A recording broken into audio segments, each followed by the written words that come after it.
Welcome to another edition of Expanding Mind.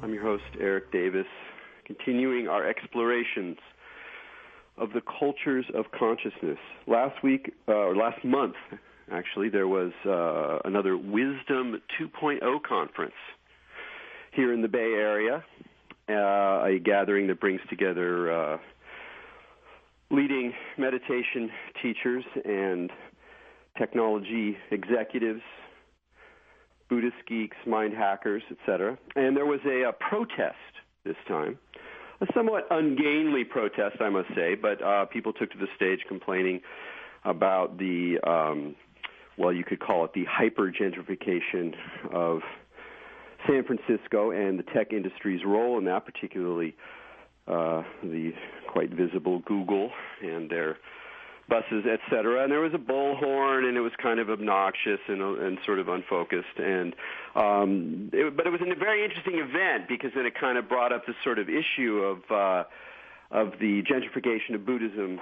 and meditation and mindfulness practices. Immediately after this event, the Google guy tried to sort of kind of handle the situation by asking everyone to sort of check in with their feelings and their body reactions and how the sound of the bullhorn, made them feel, and whether they can create space for people with different perspectives. In some ways very gentle, compassionate moves to create a kind of environment around this event, but also ways that, for me anyway, brought up some of the issues I have with how the mainstreaming of mindfulness in particular raises some really interesting questions as it becomes very intimately bound up with not only corporate power, but also the kind of changing way in which we feel ourselves interacting with technology and consumer culture. And so I thought it was a very interesting kind of little nugget of the way in which Buddhism, mindfulness, meditation are changing these days, and changing in ways that are remarkable, fascinating, quite significant, but also troubling in ways in terms of some deeper questions about what is the point and direction of the Dharma? How does it both find its way through our very strange and problematic period of history without sort of losing its edge or losing a variety of edges that it has had historically, at least in the West as well as in other times and places. And there's, I think, at the moment, no one who's sort of better able to address these larger questions than Jay Michaelson, who's just put out a very, very interesting book called Evolving Dharma, Meditation, Buddhism, and the Next Generation of Enlightenment. It's a kind of book that I really enjoy, and I sort of wish there was more of it. Jay doesn't approach it with having a particular agenda or point, though he's very deeply involved in Buddhist practice and in thinking about these issues. But he, like a good journalist, he talks to a lot of people, and he has a great ability to pull out the sort of pith of the conversations, and he's open about his own ambivalence and his own multiple points of view on the topic. So it's not just like a flat, quote-unquote objective journalist point of view. He's really in the pages, but he's also trying to think through these things with you and with the people that he's interviewing and talking about. So I find it a very valuable book for me personally, as someone who was once very interested and invested in Western Buddhism and American Buddhism, pretty serious practitioner, and have sort of found my own drifting way back in and out of the Dharma in subsequent years. And part of the reason I became disenchanted was a certain level of discourse, a certain quality of discourse, a sort of a holdover of a baby boomer mentality that really wasn't speaking to me and where I was coming from. And in the last 5 years, even longer if you want to stretch it back, but really more recently, there's really been a sea change in the discourse around the Dharma, partly because of these mindfulness studies, which we'll be talking about, and the changing role of mindfulness in the mainstream, but also from a younger generation who are not boomers, not having gone through that period of sort of 60s romance, perhaps more skeptical, perhaps more politically engaged in different ways. So anyway, I'm very much looking forward to this conversation. Just to give you a little bit more information, Jay works for the Arcus Foundation, which is supports LGBT causes. He's got tons of degrees, and I think he's qualified in a particular Theravada Buddhist practice, which we'll be talking about as well. But before we bring Jay on, first our co-host here on Expanding Mind, Maja Dao. Hi, Maja. Hi, Erik. How's it going? Pretty good. Do you have like a daily meditation practice? How do you draw the line between your own meditation and the other sorts of spiritual practices that you engage with? Oh, yeah, sure. I also wanted to quickly, before I answer that question, comment about what you just said, because I think about it a lot, right? Like how, especially commodification affects Buddhism in particular, but any of the Eastern religions that come over here. And I just really laugh when people buy these little plastic Buddha statues. There is not a single thing you could do that would be less Buddhist because of, like, Buddha was an iconoclast. It all goes bad. As soon as anyone makes, like, a golden Buddha statue, like, it's already ruined, right? But now we have all these people that they're just buying these petroleum, terribly just insult to the planet Earth little things, and then they think it's Buddhist. So these are important conversations for us to have, in my opinion. But to answer your question, I do have a daily meditation, which has stepped up quite a bit, actually, frequently. Recently, I've been doing it more and more. I used to meditate at least half an hour every day. Then after learning a whole bunch of techniques, from my teacher, Calvin Wolf, I mentioned, I've been doing it maybe 3 hours a day at least, because I'll do it in the evenings and then also in the morning. And usually it's kind of an array of different things. There's some Buddhist stuff in there, Kabbalistic, but mostly like it tends to be Taoist types of stuff with like a little energy bit of work. Yeah, totally. Well, that's great. That's a wonderfully eclectic slice of the spirit today. And you do that all, it must be said, while being a working mom. So, Exactly. Working single mom. So that's pretty impressive. You're on some kind of path. So with that, let's bring on Jay. Jay, thanks so much for joining us on Expanding Mind. Hey, my pleasure to be here. Yeah, and again, it was really enjoyed your book. Let's start out talking about the mainstreaming of mindfulness, what is already happening, what you see coming down the pike, and why. Why is this happening now? So I think it's a pretty interesting confluence of events, almost like a perfect Dharma storm.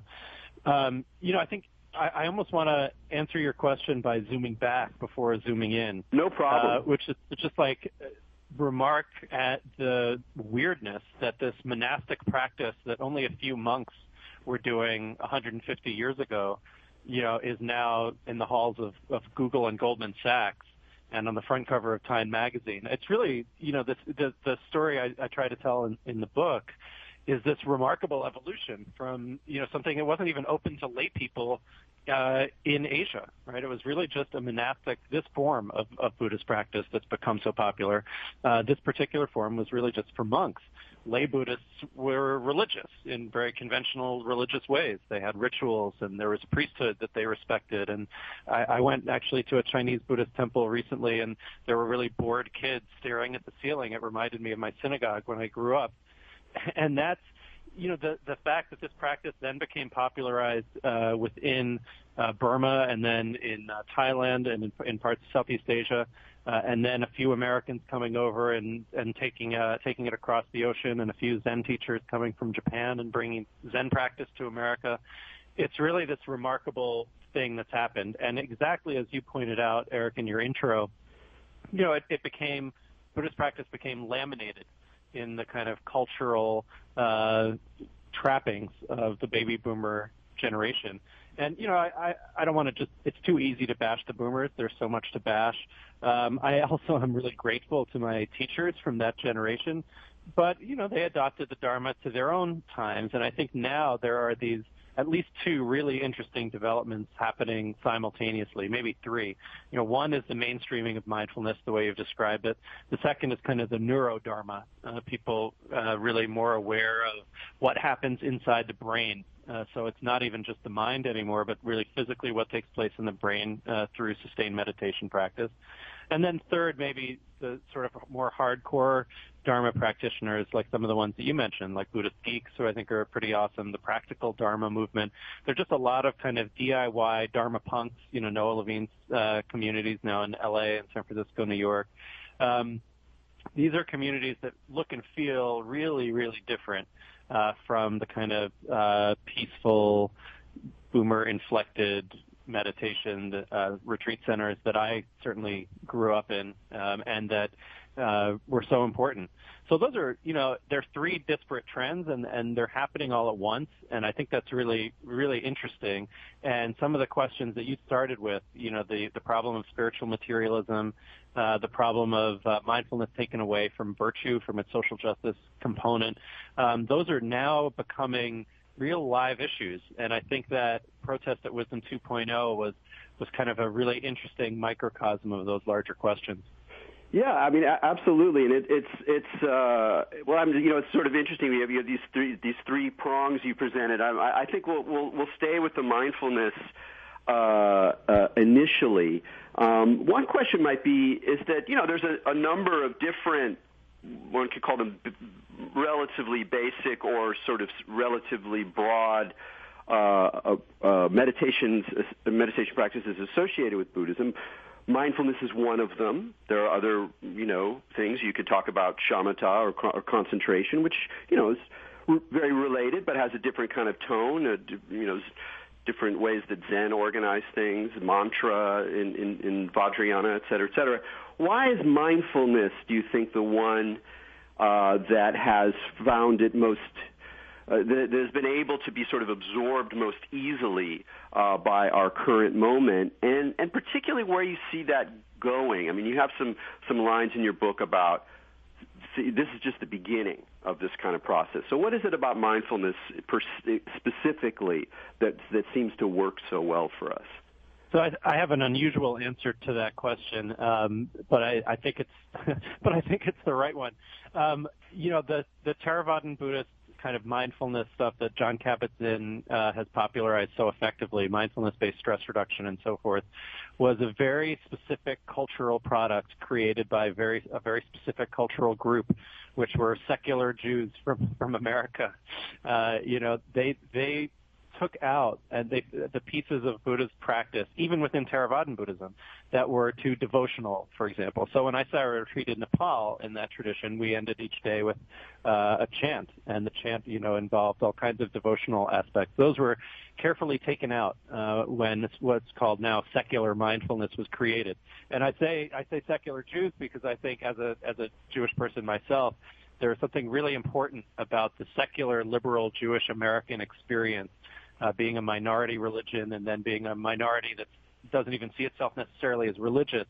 And that blending of sort of psychotherapy and psychoanalysis and the Dharma with a very clear kind of secularist agenda. And I don't mean that to sound sinister. It's not. It's just a more secular set of priorities.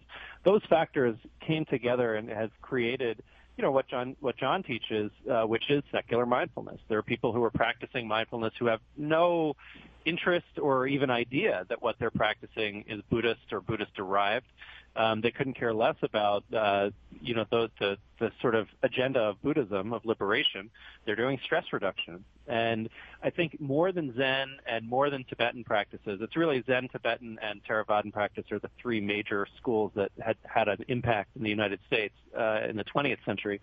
More than the other two, this one was really easy to secularize. And I think that's one reason it's been so popular. I would say one footnote, which is that a lot of the practices that have been studied, in terms of behavior change, actually involve mantra and involve other practices. So it's one of the challenges with sort of the scientific data that we have so far is it's kind of a mishmash of different practices and techniques. And, your question is really fine-tuned and just hit the nail on the head in terms of why this practice as opposed to others. Unfortunately, what's out there is a little less fine-tuned, and there's really kind of a salad bar. And I guess you did ask in terms of the studies. Yeah. In the studies and in the practices. If you go to a kind of corporate mindfulness training, you'll get a little bit of loving kindness practice, which actually is a shamatha practice, is a concentration practice. Mostly what you'll get is kind of noting, basic mindfulness and noting. But, you might also get things that came out of transcendental meditation, which actually comes more from Hinduism than from Buddhism, and mantra practice and things like that. So what I'm getting from you is that mindfulness is almost sort of becoming the umbrella term for a variety of practices that are more or less secularized and brought into these environments, with a lot of people who aren't seekers in a spiritual sense necessarily, who are there for health, for anxiety, for stress. And it's become kind of a catch-all, even if it still has a sort of basic element of noting or constantly registering what's happening in kind of an impartial way as part of the core practice. Yeah, I think that's exactly right. The words become a kind of gelatinous blob that's just eating various different forms of contemplative practice. And to be fair, when John Kabat-Zinn and others define mindfulness, Daniel Siegel, people who have, and Meng at Google, people who are popularizing mindfulness, they do have a more specific definition, sort of noticing non-judgmentally, moment to moment, what arises moment to moment in the present moment. And that's the case, but it's a very, we're in a really beginning stage right now, and it's kind of like throwing everything at the wall and seeing what sticks. And there, different people have different traits. Some people really like a mantra practice. Some people like visualization. So right now we are in this early stage, and this kind of statistic, which I do mention in the book, is that there are 1 million people trying meditation for the first time every year now in America. The overwhelming majority are in the healthcare context or education. It's not people going on meditation retreats. But that's a huge, that's a really large number. And I think as the data becomes better known throughout the engines of hyper-capitalism, we'll see that number increase even more. Yeah, absolutely. You have a very smart, here, I'll let you in a second, Maja, but just you have a very smart line in there about that and I think Richie Davidson says it as well, which is it's not just that the studies show that it reduces stress, but that as soon as you monetize that reduction, as soon as you actually introduce the economic benefit of these practices, that it's, the training wheels will be off. Yeah, that's right. It's the bargain of the century. I mean, think about it just as a pure capitalist. If you're running an HMO or you're an insurance company, and this basically cost-free intervention can decrease healthcare utilization, even just by 1%, that's hundreds of millions of dollars. Just the 1% of our annual healthcare expenditures. So it's it really is quite a bargain, and I'm obviously not a cheerleader for this trend. I think it's, as you noted in the intro, there are good pieces and bad pieces. I am ambivalent about it. However we feel about it, though, it does feel to me as though it's become almost inevitable. Well, it's true, and I wanted to speak a little bit to something that was mentioned earlier and maybe ask you your opinion about it, is that kind of quality control, the gobbledygook, right? Because, I mean, look, what you're saying is absolutely correct in that we face, as we go into one of these places somewhere, you're not necessarily going to get what they're talking about. Like, I had the unfortunate experience of trying out this what was labeled tantric Buddhist meditation class, and instead what happened was this white dude told us to just follow our thoughts, right? So it was, and it's like you'll get a lot of that. So in terms of like using it for these health things even, or disseminating it on larger levels, like is there a responsibility for quality control? Like, do people need to get some kind of certification just to make sure what they're, to prevent like snake oil salesmanship, or does it even matter? Is it beneficial even if it just kind of gets a little close to mindfulness, or do we need to kind of make the separations and have all that be delineated? I think that's a great question. I think, again, to mention John Kabat-Zinn, one of his, I think, real insights early on was exactly what you just pointed out, that, we're in the Wild West out here, and anybody can sell anything and call it mindfulness. And so by creating MBSR as a container and the certification process that he created, so when you get the seal of approval, the assumption is that you're within some kind of parameters. And right. It's funny that you mentioned, a tantric, I think tantra is like the most misused word that Americans have taken over from an Asian language. Maybe Zen is right up there also with it.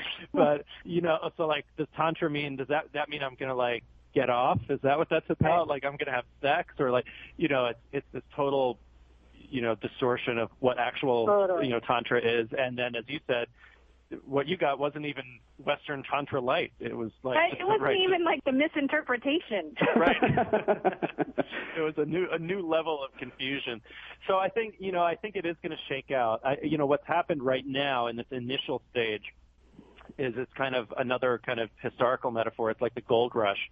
And so a lot of people are going for brand names, so, okay, well, I got Jack Kornfield coming onto, over right. here. Oh, well, I've got Marianne Williamson. I've got, that I think a lot of people complain and kvetch about that. It's a little bit sour grapes, like how come they didn't hire me? It is obviously a kind of celebrity, very American star system kind of moment, which is really funny because, I've been in the, it sounds like all of us have kind of been in the Dharma for a little while, and, you know some of these teachers, and they're hardly jet-set celebrities, but now, the truth is there's a lot of money flying around, and I think, there will be some kind of shakeout. Fortunately, there's a new magazine, Mindful Magazine, which a lot of people like to make fun of because it's kind of a little bit secularized or watered down. But actually, I know the people who are doing mindful, and actually they're really pretty serious practitioners. And so far, I have yet to see like the Kabbalah center of mindfulness come about, which is to say, because I used to teach Kabbalah, Jewish esotericism and mysticism, which is to say the real crass commercializers. Maybe that's just around the corner. Maybe we want to be pessimistic about it. Well, let's stay with that a little bit and go. All of this is raising some interesting problems for more quote unquote serious Buddhist Dharmic practitioners. Any number of them in terms of their identity, in terms of questions about what are we doing, what's missing in this mindfulness explosion. And I can think about things from the traditions I'm more familiar with, which are Zen and Vajrayana. But you're doing Theravada, and you're in some sense participating in the stream that has had the most influence on this secular form of mindfulness. What are the ways that people in that tradition, or younger people, more forward-thinking people, how are they wrestling with this? Like this isn't quite what we're doing, and so there's something missing here, and yet there's also something very profound and true. It clearly works. It's part of it helps people move forward. So what are some of the kind of questions that this explosion has led people to ask inside a more serious practice community, the ones that you're familiar with? Yeah, I think that the first major question people are asking is whether it's a good thing or a bad thing in a sort of very brute sense. I'm actually, as I say in the book, a bit of an optimist. I think no matter how vulgarized and watered down mindfulness gets, in the worst case scenario, it's a gateway drug. And so maybe 10% of people who try some kind of mindfulness will then want to take a step further and do some serious practice and, become themselves either happier, calmer, less of a jerk, or, actually work for justice in the world. I think those who are a little more critical, if you look on the Theravadan side, the traditional teaching, there's three kind of main pieces of any serious practice. Sila, Samadhi, and Panya, which is basically virtue or ethical action. Samadhi, meditation, concentration, cultivating the mind. And Panya, which are wisdom teachings, Four Noble Truths, it'd be better not to desire so much, things like that. Mindfulness is really just one of the three. And I think that, some of the protesters at Wisdom 2.0 were themselves dedicated Buddhist practitioners. So they weren't anti-meditation. They were saying, you're missing a big piece here. And I think, although I come out more on the optimist side, I certainly understand the criticism. I think it's too soon to tell. It may well be that this just becomes a way for, corporate executives to be happier while making everyone else more miserable. This is kind of Slavoj Zizek's point. I think he gets a little too much press, but, there's this thinker who basically critiqued all of spirituality on that grounds. It's basically like, well, you shouldn't be happy. you're experiencing alienation because that's what capitalism is, and you're making the world worse, and you should be unhappy, and then you should change it. And the way to make us all happier is to have more justice, not for you to chant something so you're happy. I don't have that view. I don't actually think, as an activist, I mean, as you mentioned in the beginning, my job is being a professional activist. I'm not a professional Buddhist. I'm more effective when I'm not filled with rage at the people who enrage me. I don't think he's right, basically, but there is that critique, and it could well be that could turn out to be the case. Yeah. I mean, the obvious example here is yoga, which is a very complicated topic. We've done a lot of shows on that as well, but you can see some of that. His critique resonates with one's experience of the contemporary yoga scene in many different ways. But I wanted to get on a different track. Another thing about your book that I found very refreshing, both your voice and other voices that you quote who are maybe a little more strident than you, is the challenge now, shifting gears to sort of within the Dharma, within people who are practicing, within spiritual communities. This point you make, or you allow others to make as well, that there's been kind of an overemphasis in the Western Dharma on sort of meditation is not really a developmental path. And you kind of make a lot of room for, meaning that it's just about sitting. It's not about progressing, about climbing a ladder, about moving forward from this stage to that stage to that stage. And that while Buddhism has both, that within Zen, within Dzogchen, you're going to find a radical refusal of the idea of levels and stages. On the other hand, there are elaborate, very complicated, very methodical models of developmental paths within sort of, Buddhism coming from the East. But in the West, I think you're right that the Boomer model, for the most part, at least as a kind of cultural idea, sort of emphasized a little bit more the non-developmental side of things, and you're really making a case that something's being lost now, potentially, and that there sort of seems to be a resurgence of Western practitioners who are really insisting on this developmental model of stages, and I'd just love to hear you kind of riff on that a little bit. Yeah, no, well, you said it just right, and it's true in all of those three major strands, Theravadan, Zen, and Tibetan Vajrayana practice, that you find both, right? So in Dzogchen, for example, you're already enlightened. You're just trying to rest in primordial awareness, but you still can get better at doing that, right? So it's not like we're actually trying to go somewhere necessarily or have some like new, experience, but you get better even at a non-dual, a sort of direct path practice. I think sociologically it's really interesting the change that's happened. There were early on in the Dharma, both mostly in Zen and then in Theravadan, actually, and even in Tibetan practice with Shambhala, there was a kind of strong emphasis on like, oh, well, you only got second path, I got third path, and all this kind of, jock BS, basically. And so that, a lot of teachers deliberately took that out of their teaching, and I think they did it for good reasons.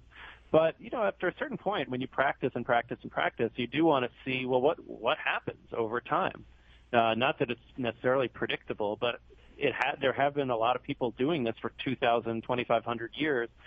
What have they pointed out? What does the path look like? What are some things to look out for? There are a lot of really, in the Theravadan maps, and in the Zen maps, there are a lot of really unpleasant stages that you go through. Well, that could be really helpful to know when you hit one of those unpleasant stages that you're not doing it wrong, that this difficult period is part of how the path tends to unfold. and you can get somewhere. I think, as you said, I'm not quite as strident as some of the people I quote in the book, but you can get to a level of awakening. You can get to a level of liberation, and it's nice to know that that's possible and it's achievable.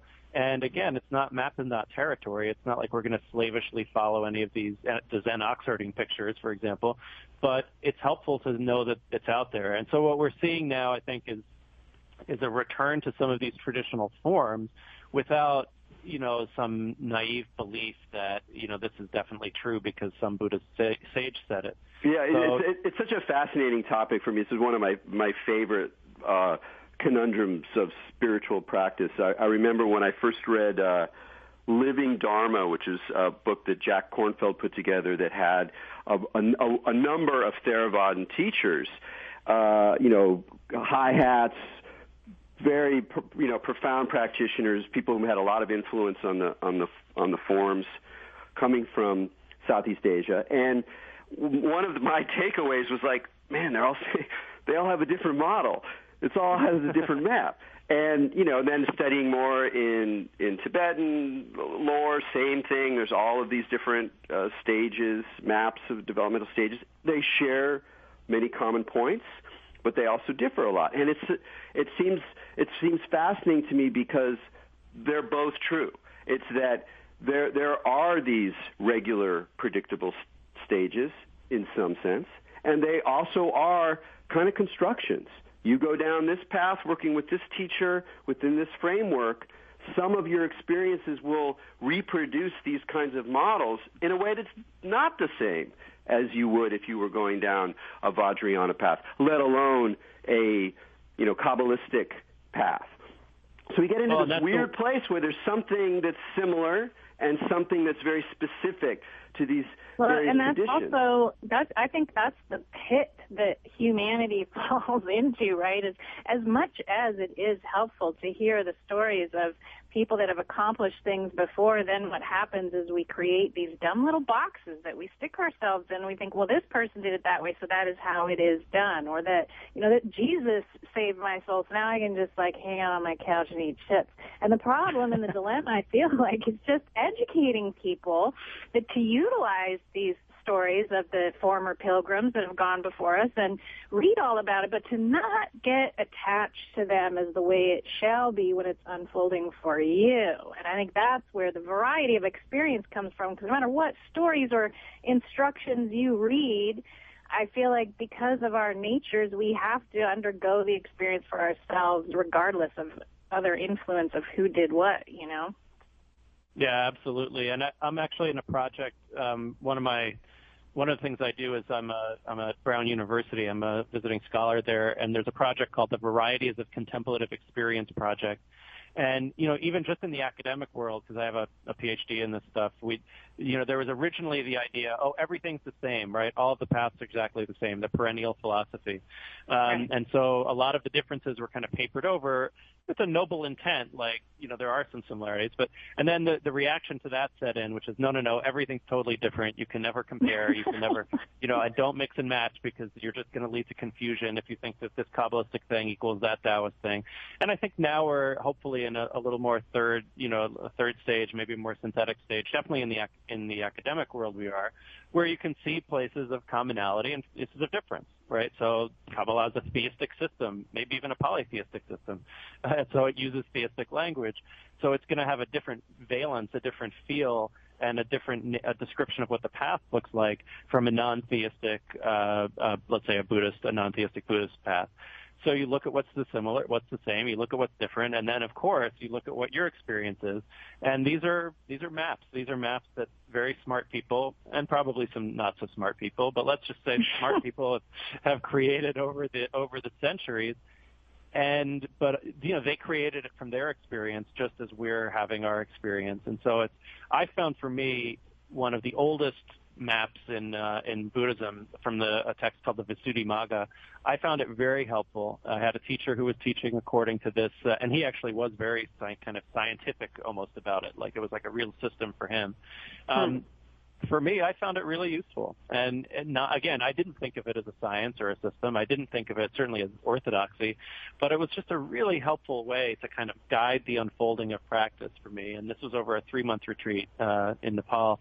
And so I think that if we can get a more sophisticated and a less hierarchy-infused and a less orthodox embrace of these technologies of mind, I think there's a really strong potential. Yeah, this is wonderful stuff. I have tons of questions, but we're going to take a break right now. You're listening to Expanding Mind with Erik Davis and Maja Dawu. We're talking with Jay Michaelson about the evolving Dharma, and we'll be right back. Welcome back to Expanding Mind on the Progressive Radio Network. This is Maja Dawu, here today speaking with you, with Mr. Erik Davis, and we are talking to Jay Michaelson about evolving Dharma. And before the break, there was a couple of things that really were important and I think relate to each other. And I think primarily the point you're talking about with a lot of these teachings, no matter what it is or what tradition or lineage you're learning for, it's more about active participation. And you said something earlier that was very important about not being a Buddhist, but rather an activist. And I think that, of course, is that big complaint you were talking about, how people view spirituality now as there's this danger that the New Age movement faces of being solipsistic and selfish because everyone's just sitting around, chanting or meditating themselves, and they're not really doing anything. Whereas I think even when we're learning the practices, it's similar. Like, you don't want to be passive, just consuming the practices. Like, I think the danger of Buddhism and any of the Eastern religions coming to the West is that it does turn into that consumerized version, and people think they can just read a book on Zen and they're cool, or they think they can just go to their Zen class once a week and that's all and now they're spiritual. But I do feel like it's so important what you're talking about, because it's the difference between passivity and action, and the ability to then take it into yourself and make something with it instead of just kind of passing your eyeballs over it. Yeah, no, that's absolutely right. And, it's true with a lot of things, though, too. It's not even just the spiritual path. If you decide to take something seriously, you have to get pretty invested. You can't become a doctor by reading a book either. You have to actually, go to school and learn and do and practice, and you actually have to do it. And I think that, that's definitely the case. It's interesting that you mentioned that thing about the bad rap on the New Age. I probably travel in kind of cloistered, weird little circles, but almost all of the serious spiritual practitioners that I know, they may not be professional activists, for their day job, but they're pretty socially aware and turned on, at least of a certain, those of let's say a younger generation. Right. So I think this and this is kind of my rap on Zizek too. I just don't think it's true. I don't think it's factually true. I haven't seen a study, what do people go and, going on a meditation retreat believe, and what do they do, and how much money do they give if they're rich, or how much time do they give? I don't know, and certainly in some parts of the yoga world, as you guys talked about, I guess, on the show before, it's like Bikram yoga jocks who are just going for it, it doesn't necessarily lead to a socially aware perspective. But it's interesting. I've actually I'm friends with a former Zen monk who left actually, and is now he's kind of working in the social justice world. And he and I have this long-standing debate that I'm not sure can ever be settled, which is whether the meditation practice just in itself makes one a more just person. Mm-hmm. I actually think that it kind of does in an insidious way. I just think it's really hard to be Dick Cheney when you're being more mindful and more aware of the consequences of your actions. Right? That's my basic goal in life, is to just how do we have people not be Dick Cheney? That's right? good. So, I don't know the answer. It's so complicated. There's religion and education and class and what your parents do and race, and there's so many different intersecting variables. But, it does feel to me, at least in my own, along my 15, 20 years of practice, that, you pay more attention to things, and you don't hold the door open for someone and you feel like you've just failed, right? Because you're just aware of oh, that was really uncompassionate. I was in my own stuff and I just wasn't thinking of this other person, I could do better, that would be great. And just a moment like that, I mean, what if I was running Halliburton and having those thoughts? Yeah, I mean, I think another way of saying is that it seems like one of the things that comes with this practice sort of necessarily is that your sense of being a single agent controlling everything and interested only in your own self just inevitably dissolves or breaks down or begins to shift and change, and you sort of realize the way in which you and everything else is kind of networked, So you see glimmers of that Buddhist idea of codependent origination where everything is interacting with everything else and it's all kind of coming to be as one incredibly diverse network of events, and you start to see yourself in relationship to everything. And then once you feel yourself in relationship to everything, even the scary things, that's a part of the practice that people don't talk about as much, your relationship to the shadow, your relationship to the horrible suffering that's implied in the products you use, your relationship to the sense of political incapacity that one often has because of these systems that are out of our control, but as well as really positive things. That seems to inevitably have certain kinds of politics associated with it, and they might not be necessarily always liberal or whatever. I mean, there's different ways that kind of understanding can manifest itself, but it does seem to be kind of part of the program fundamentally. So I tend to agree with that, but I want to give voice to the other side just so that it's out there. Great. Which is to say, look, Zen was the imperial religion of Japan. The kamikaze fighters were trained in concentration and Zen practice. Right now there's a wave of Buddhist violence against Muslims in Myanmar. And we could look at their corporate raiders. I actually, shortly after this conversation, I'm talking to a reporter from Bloomberg View who's doing a piece on some of the people on Wall Street who have gotten into mindfulness because they think it'll make them sharper. They'll be able to be even better sharks at being predators. So I think the jury's out. I tend to agree with you, and that there's something in the practice that inexorably leads to more compassion, but I do recognize the other point of view that we might just be helping mean people be meaner. Well, but here's the thing with that. I mean, it's totally true, and like we talked to David Gordon White, who wrote that book, Sinister Yogis, and I mean, throughout history, there's a long tradition of people utilizing this stuff specifically to be nasty.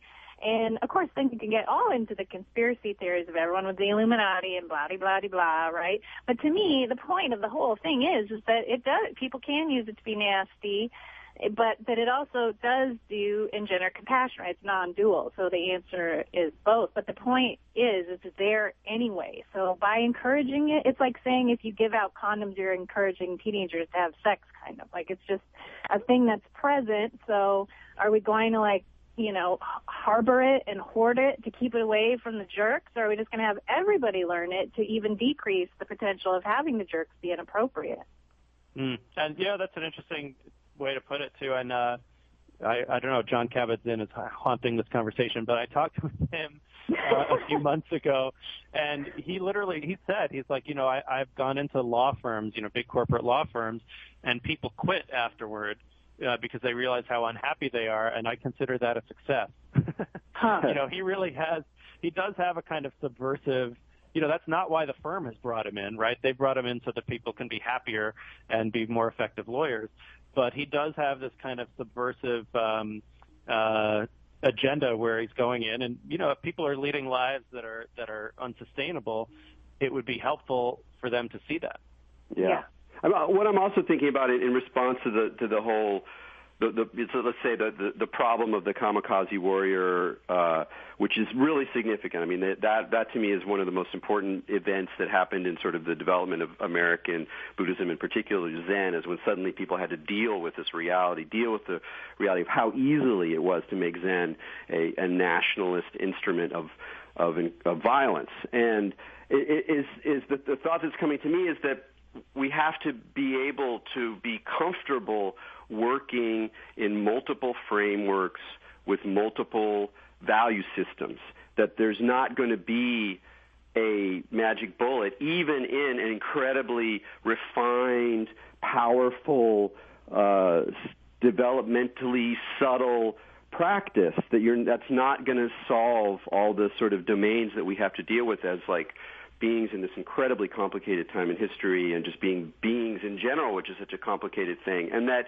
there is a tendency, maybe let's say a holdover from religion, that even the secular practice of these things is going to solve everything, or solve most things, or I don't have to worry about a ethical conundrum now because I know that what I'm doing is becoming a naturally more responsive, compassionate person just because I continue to do my yoga or do my meditation, and that's just not sufficient. And we have to be comfortable with these multiple registers. In one register, and I think your book really expresses this because you really show multiple points of view and you communicate a sort of willingness to be in ambiguity, in conflict, in concern, in multiple concerns, and that's part of being dharmic, is to be able to move through that kind of sense of multiple perspectives, even contradictory perspectives that we have to just sort of move forward with. Yeah, and I think, maybe, Mantra, not speaking for your practice, but maybe one thing your practice and mine have in common is the eclecticism. And I think taking, there are pluses and minuses to taking from different traditions. For me, one of the big pluses is just, seeing through some of that stuff. You're less likely to get trapped in believing that your way is the one true way if you practice multiple ways, right? Because absolutely. And I see that so many people, they get so dogmatic. And the thing, whenever you see a cult as an outsider, it's obvious, right? But the insiders have no idea. So I think the first thing the cult tells you is don't look at any other information. So just the way my brain is, I'm like, well, I'm just going to look at it all now because you said that. So I feel like, I had this fundamentalist Christian this one time tell me, how can you read so many different materials from religions? He said, doesn't that make it hard for you to believe in what you believe in? And I was like, oh, no, this is totally incorrect. You should be able to read all of it. And like you said, all that does is encourage you to discern the truth from the propaganda. Well, in a way, it does make it harder to believe what you believe in a good way, right? Exactly. All right. Totally. So do you believe in Taoism? I don't know right. if I would. I mean, no, it's not about believing in. There's this thing, and it's practice, and it does this, and it's, right. And I think, if you really believed in it and, worried or, ran around making sure all the feng shui was right everywhere, and, you'd be a really annoying person, to take it, to just believe in the way that a believer believes. And annoying would be a good version, obviously. What's really happening, as we know, is much worse than just annoyance. It's delusion. It is, and it's right in the Buddhist community as well. With the sex scandals that rocked a number of Zen communities, with the power and also Tibetan communities, with the kind of scandals of power and control that are still very much present. There are still some teachers who are just, who haven't really gotten the message on sexism and patriarchy, and so there's, I think. What's great, I think, Erik, you said something really early on when we were talking about mindfulness, that the presence of this could be challenging for somebody's, Buddhist identity. And I thought to myself, well, that would be great. I'd love to challenge any kind of identity, because that's where we fall into trouble. That's, it's like, well, I'm a Buddhist, so therefore I'm this, or I'm X, and you're Y. And, of course I'm better. Well, I can't help it, but we've got about 10 minutes or less here, but to ask you, given this discussion on identity and the sexual scandals in American Buddhism, just to talk a little bit about how you find your own Dharma experience has an impact on your work as an activist working on issues of gender equality, sexual difference, and that sort of cluster of very hot, complicated topics, especially when you think about them in relationship to religion traditionally. Sure. Yeah, I think I have two answers. One might be a little boring, but the second one will be sexy. The boring one is actually the more predominant one, which is just, I do in my work enter into some pretty confrontational situations, and mindfulness has saved my butt many, many times. One time I was talking about my relationship with my partner who's male, and there's a guy interrupted me and said that was like bestiality. And, obviously I wanted to react with a lot of anger and, maybe punch him in the face. But, just having basic mindfulness, just seeing, okay, I'm pretty triggered right now. I've got 100 people watching me in that moment. What am I going to do? That's just been really, really helpful. And it, to me, it just makes it obvious. And I think, along with that is the basic understanding of suffering, and that, we're here to hopefully be cause a little bit less suffering as a minimum for what we're here to do. I think a little bit more than that is on that question of identity. Obviously, I work in a space where there's a lot of identity politics, and it's easy to get hung up on identity, this, that, the other. And, I think identity is kind of the opposite of opening the heart and maybe even of opening the mind as well. And just seeing that, our identities, as we construct them, first of all, that we do construct them, that they come from so many different places, that just because you feel something deep down doesn't mean that it's right. It just means, you were maybe educated that way, or you believe,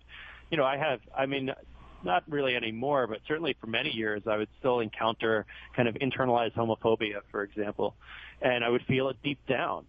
Because why did I feel that way? Was it really true?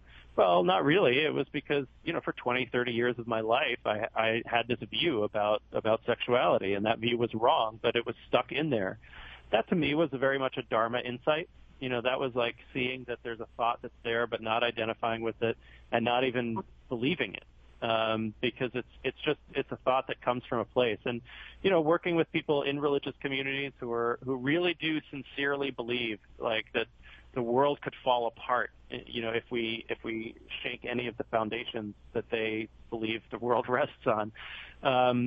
But really getting that, getting it from a perspective not of what an irritating religious crazy who's clearly stupid, but actually getting like, okay, well, here's how someone could feel this way. Here's what their doctrine or dogma is doing for them. Here's this deep pain. And, I'll just finish one little example. There's the guy, Tim LaHaye, who wrote the Left Behind series. Crazy right-wing. So he once gave an interview, and he was asked when did he get religion, basically. And his answer was that he was, I think he was 10 years old, and his father had died. And the pastor said that his father was now in heaven with Jesus. And that's when, Tim LaHaye said, that's when he fully believed that the Bible was completely true and the entire tradition was true as well. Well, yeah, I could maybe relate to that. He was a scared 10-year-old boy whose world had just fallen apart. And here was this answer that made it that made it better. And to kind of see that that's what I'm up against when I come and say something about, sexuality and religion in America or something, but to really get that the depth of the emotional stakes on the other side has just been really, really helpful. Well, let me just do a little turn on this. Again, we just have a few minutes here, which is that, I think one of the things that you're reflecting is that even in these communities, these conservative communities that you have to deal with, religious conservative communities, that unlike a lot of people in our society who are essentially nihilistic, they're just enjoying what they can get away with, and they don't really think about higher values, and they're just kind of consuming or whatever. That's a bit of a cartoon, but there's certainly a lot of nihilism in our postmodern world. That these guys they're trying to keep something together. They want values. They have a vision. They're working with something, and that in some ways you're closer to them than you are to people who are just instrumental nihilists. Oh, completely. After 1 year, I go to Burning Man. I've been 12 times to Burning Man. One of my first or second year, I was coming out of there, and it's in the middle of the desert. So we're coming out. We didn't have any CDs or MP3s because it was like 10 years ago, and so we put on the radio. And the only radio station that I could even tolerate was like the crazy Christian radio station, because it was the only one where they weren't lying. You know, like the guy was saying what he believed. He was telling his truth. You know, the other ones, there was the pop stars who were selling out to sell records, advertisements, you know, lying to me about products, people pretending to be enthusiastic when really they're just, you know, trying to get paid or something. And this guy was out there, and I actually felt a real connection. I'm sure I don't know that he would be quite as accepting of my previous week at Burning Man, but I felt a real connection because there was that sincerity there. And, you know, hopefully if we could just peel away some of those layers of parochialism and the sense that you have to be wrong in order for me to be right, maybe there's common ground after all. And then a final kind of a twist on that is that, you know, one of the things you're talking about is how, you know, that even our most profound impulses we should question, and that part of what practice does is it creates a space where even some of these deep identifications, deep forms of emotional response that seem so profound and so much who we are not necessarily what they seem, and that there's a way around them, there's a way to work through them, there's a way to reflect them, even deconstruct them, break them down, dissolve them. So that's great, amazing. But how have you found your way to feeling authentic about some of your passions, of your absolute values or close to absolute, you know, the values that motivate your behavior, or your attraction to things, your desire to go to Burning Man and go again and go again. You know, how do you have found on the most basic level to trust certain impulses and reactions and not to trust or to be more critical of others? I think for me it's mostly about process and not content. And what I mean by that is, you know, someone may have some judgment about what goes on at Burning Man, or in my case, the rest of my life also. But it's really about the discernment process. And is there a discernment process that feels authentic, that involves some reflection in the heart, that involves some silence and not thinking, and then, you know, some attentiveness to what the intuition is that arises, you know, the intuitive wisdom that comes out of silence. So I tend not to meditate on things. Instead, I might just sit for a while and then see how the thing looks or feels internally. And just over the years, I've become fortunate to become a little more at home with some of those quiet stirrings of the heart. And I won't say, I still make mistakes in judgment, but I think I know those feelings and even those somatic sensations in the body well enough that my body lets me know when I'm on the right or the wrong track. Well, that's a wonderful place to end. This kind of I think of that as a kind of acute intuition that's developed over practice rather than a set of judgments and ideas, and I think that's a wonderful quality. And again, you brought it to your writing, a way of navigating a lot of complicated issues. And I'm looking forward to looking at some of your other books. I guess God versus Gay was one that got a lot of press, so I'll check that one out. But anyway, Jay, thanks so much for being on Expanding Mind. It's my pleasure. Thanks so much. I really appreciate both of your questions and comments. Thanks. And it's jaymichaelson.net. So from Majid Mead, all you out there, keep your minds open.